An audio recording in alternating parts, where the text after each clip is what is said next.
It is your host, E.I. Smith. Today's date is Saturday, June 1st, 2019. I am on the corner of Indiantown and Central Boulevards, and the time is 8:37 p.m. I'm going to get some gang stalking caught on camera for you this evening. You're looking for synchronized obstruction of movement, synchronized space crowding, and other obstructive gang stalking activity. Let's go.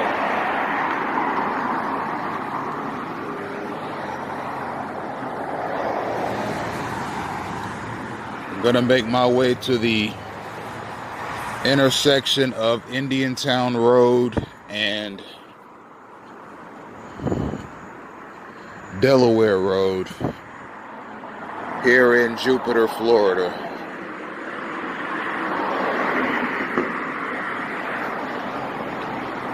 We're right in front of the Town of Jupiter Water Treatment Facility at 17403 Central Boulevard.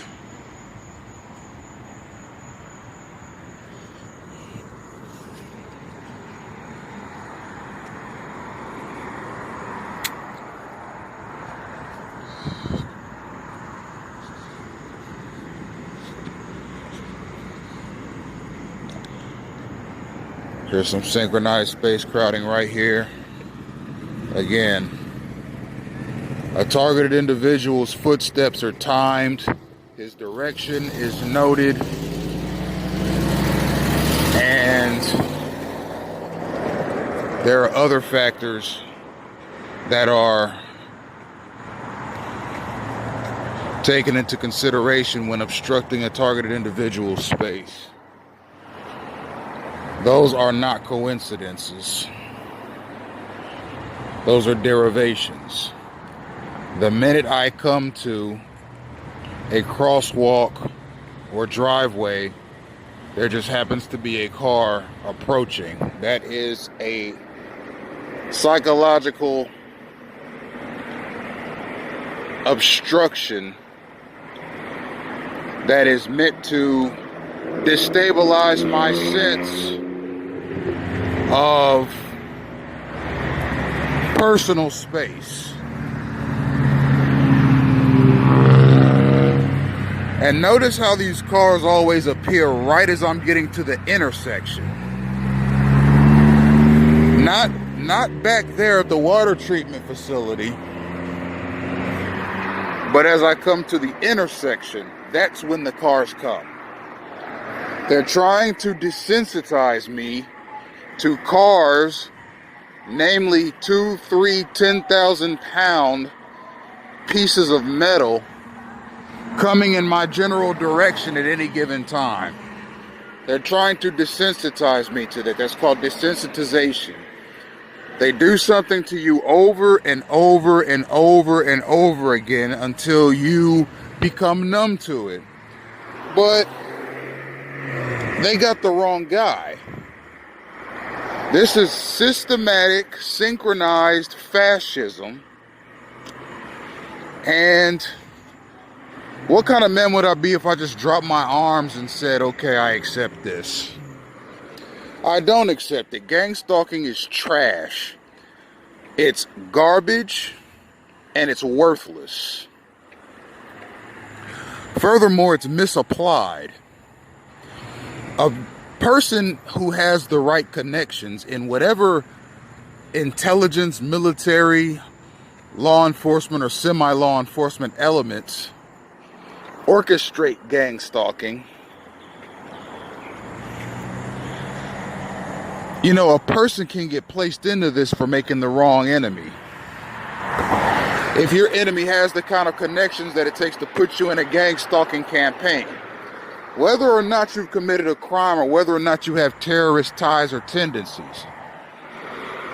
Now, we just saw today where the Virginia Beach massacre victims' names and faces were released to the general public.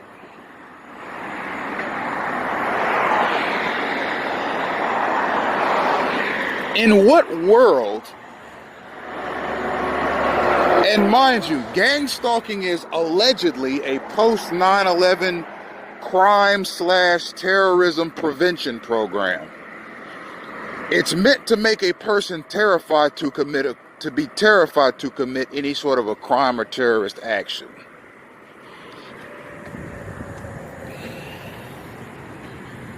Because of the abundance of police vehicles and semi-law enforcement vehicles, as well as the synchronized obstruction that a targeted individual encounters on a daily basis, it's supposed to make him think he's constantly being watched and constantly being provoked by people who are better than him, that are more noble than him, that are more patriotic than him, that are concerned about public safety. But these are people that are just crusaders that have no idea that they're being used for gang stalking activity. They're just being told to do certain things at certain times, and that's it. The true mechanisms behind gang stalking are mysterious, and they're supposed to be. That's because the orchestrators of gang stalking, namely the principal gang stalkers, don't want it released. They don't want the public to know what's going on. And that's where the fascist element to this garbage comes into play. Similar programs were run in the 60s and 70s, namely MK Ultra by the CIA and COINTELPRO by the FBI. And you can look those programs up online and check them out. As a matter of fact, you can look at them in the CIA and FBI's own websites. And those were kept secret too for decades. And then they finally released the details of what they were doing to United States citizens to the general public. And that's what's going to happen with gang stalking too. Now here's another instance of synchronized space crowding. Again, notice right as I come to the intersection, I'm at Chasewood and Indian Town. Can't really see that one, but here's Chasewood.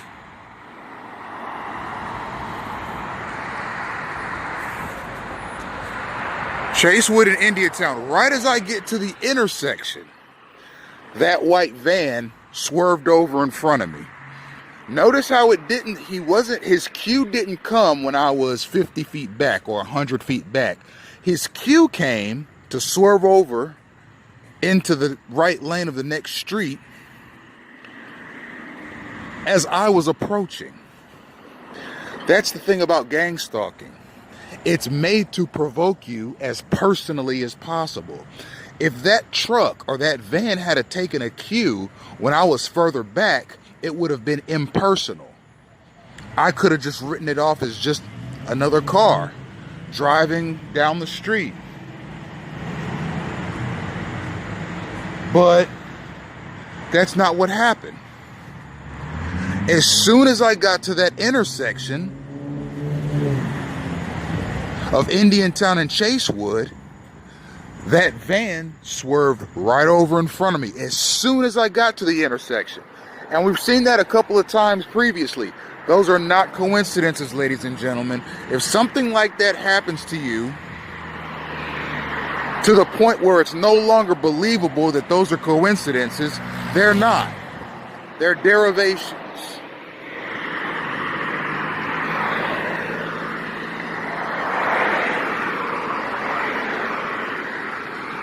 Here's Chasewood Plaza.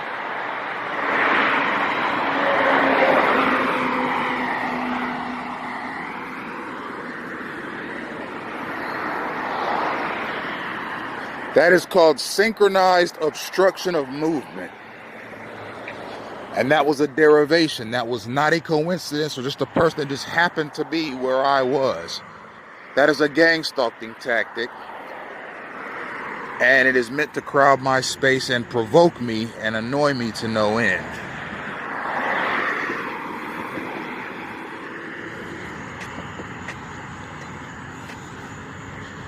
A little bit of street theater there.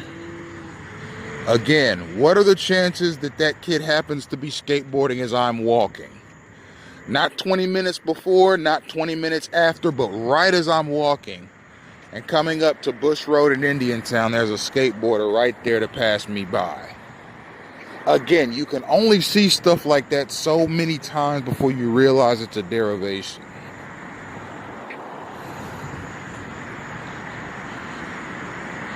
And here's another example of what I'm talking about. See, I'm coming to an intersection, Bush Road in Indiantown, and there's a car coming. Okay, those are meant to do nothing but annoy. Now again, the driver of that vehicle may or may not have known that there was a pedestrian coming.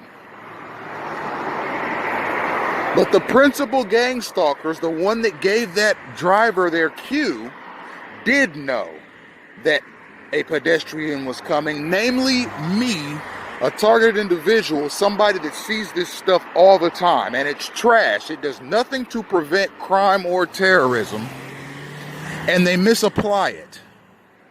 Okay? How many terrorist acts have we seen in the past, we'll just say 10 years, since 2010? We've seen several. We've seen mass stabbings in Minnesota. We've seen the Sandy Hook, we saw the theater shooting in Aurora, Colorado. We saw the killing in mass killing in Chardon, Ohio. We saw the Sandy Hook massacre. Okay? We saw the Boston bombings. We saw the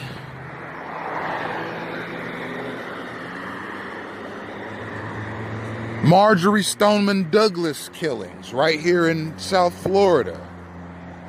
We've seen the Virginia Beach killings just a couple of days ago. This gang stalking mechanism is supposed to be a preventative measure against terrorism and crimes. But it doesn't do anything but invade the privacy of and provoke citizens who are not even likely to commit crimes under any reasonable or credible standards. Meanwhile, hundreds of people right here in the United States are getting killed left and right by real terrorists, psychopaths and murderers that should have been watched a little more closely themselves. You see, this gang stalking thing doesn't prevent anything. It doesn't impede anything except a person's movements when they're trying to walk down the sidewalk. It's a post 9/11 program. Okay, more synchronized space crowding. Again, I come to an intersection, there just happens to be something or someone coming to cut me off. That is synchronized obstruction of movement.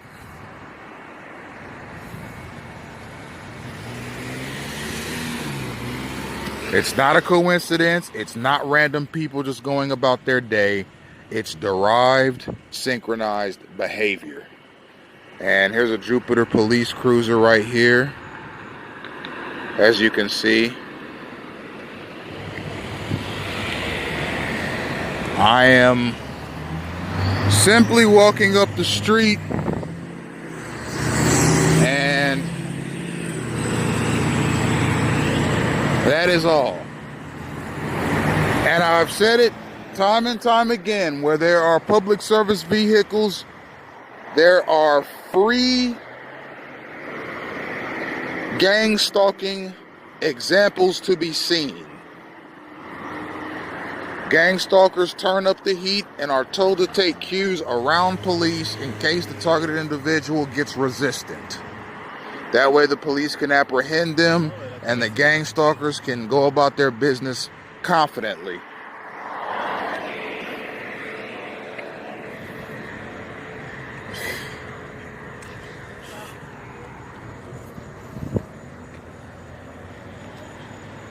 I'll say it again. When you see something happen enough, in a specified period of time, they at some point cease to become coincidences but derivations. And that's what I'm experiencing, is derivations. This is synchronized harassment brought on because it's, of all the reasons that a person can be put into a gang-stalking campaign, a messy divorce, making all the wrong enemies, being a political dissident, being very vocal about a political cause, having an inheritance,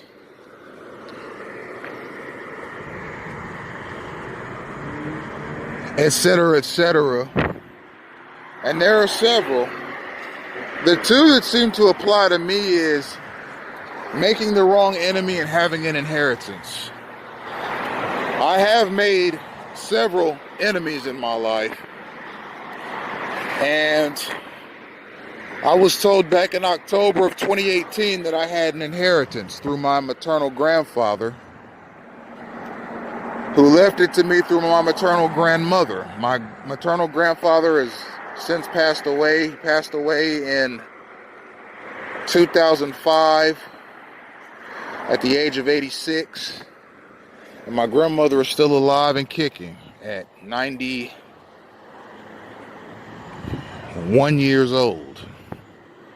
She'll be 92 in July. Excuse me, she's 92 now and will be 93 in July. And she's in phenomenal shape for a woman in her age. And I wish her the best of health and a long life. As I do anybody, I'm not the kind of person that wishes ill or anything like that on anyone else. I'm too busy focusing on my daily movements, my personal disposition, and my own routine to be sitting around wishing harm on other people. That's just not me. It's not my style. It's not my program. And I've just never been that way. I have enough going on with myself and enough to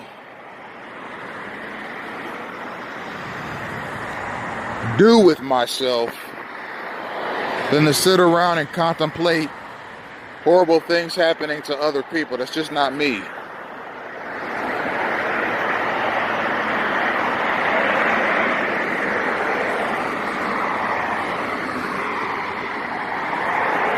I got 9 minutes of recording time left.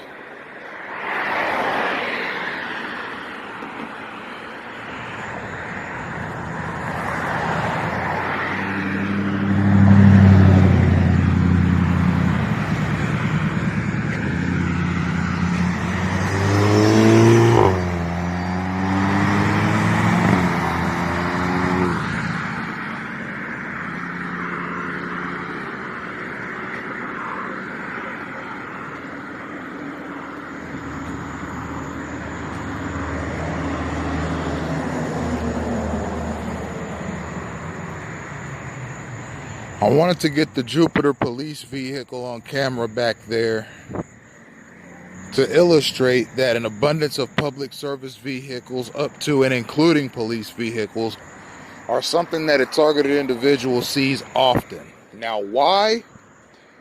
I've speculated as to why that is, but it's difficult to say. I mean, who really knows what causes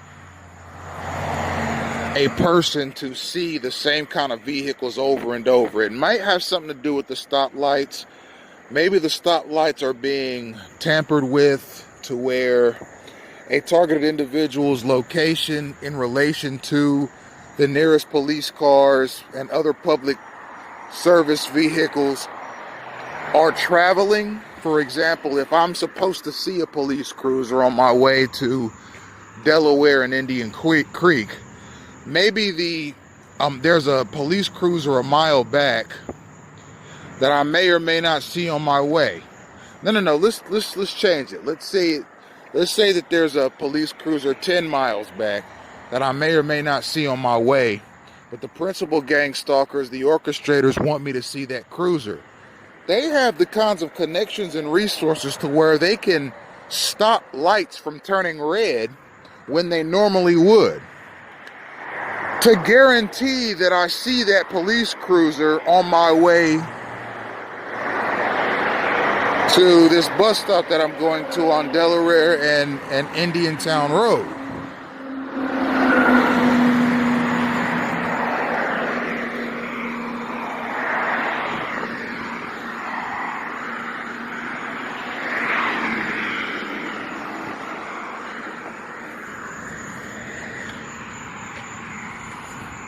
Or on the flip side, if I'm not supposed to see a police cruiser or a vehicle of any kind, public or non-public, the principal gang stalkers have the resources, the connections, and the technology to turn more lights red for those vehicles and keep them red for longer periods of time than they normally would, to guarantee that I get to my destination before seeing those vehicles.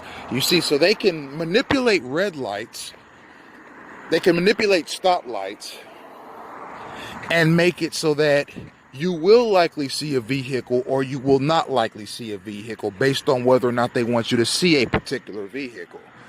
But that's the conclusion I've come to, is that it's all in the stoplights and crosswalk lights. Those things can be very easily hacked and tampered with.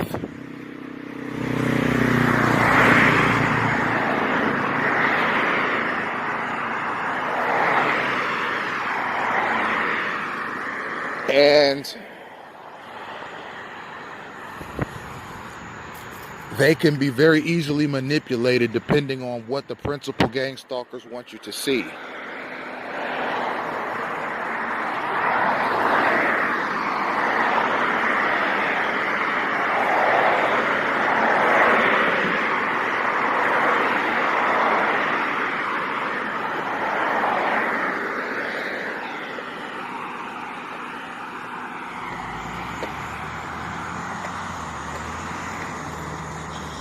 Those are synchronized as well. It's not just people cutting in front of me, it's people swerving in behind me as well.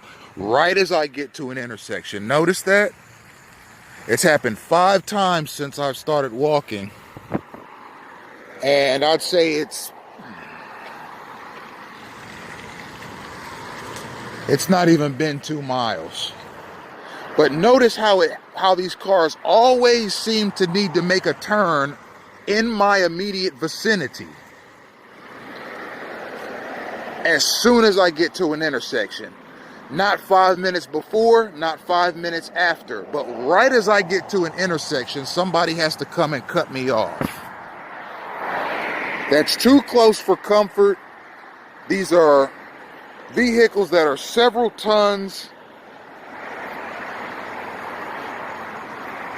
in weight, and they're swerving in front of me and behind me with reckless abandon in a synchronized, obstructive manner.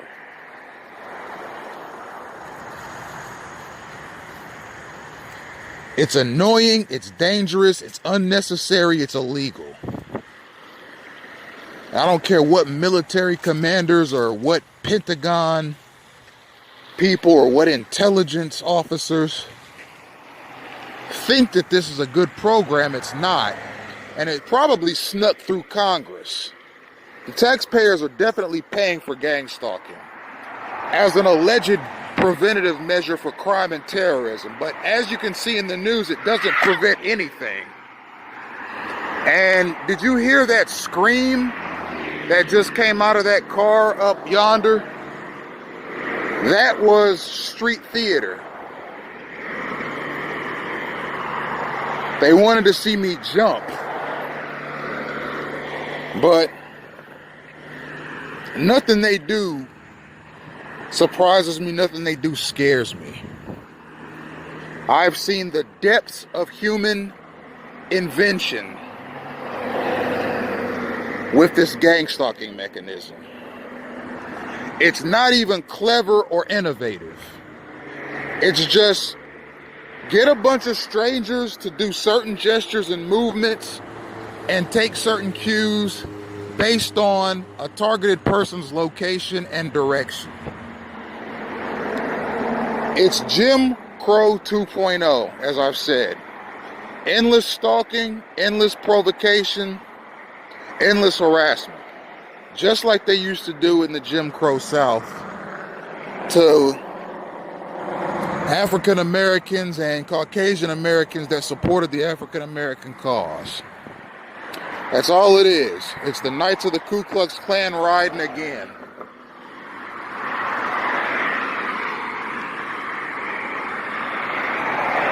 Now, about that scream you just heard, I'm going to tell you something about that. That was synchronized. Because again, what are the chances that that person felt the need to scream at me? Or as they drove past me? As opposed to a mile back or a mile ahead. But right as they got past me, they screamed. That's synchronized. They were taking some kind of a cue.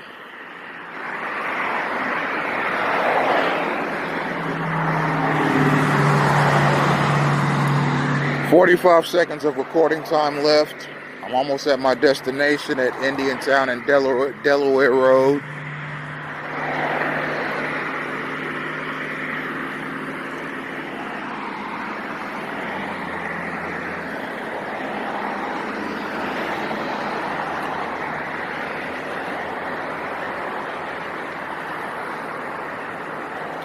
It's a shame that this had to happen in Jupiter, Florida. I've always wanted to visit Jupiter, and now that I'm here, I'm really enamored at the town. I like the small town feel. But there was so much gang-stalking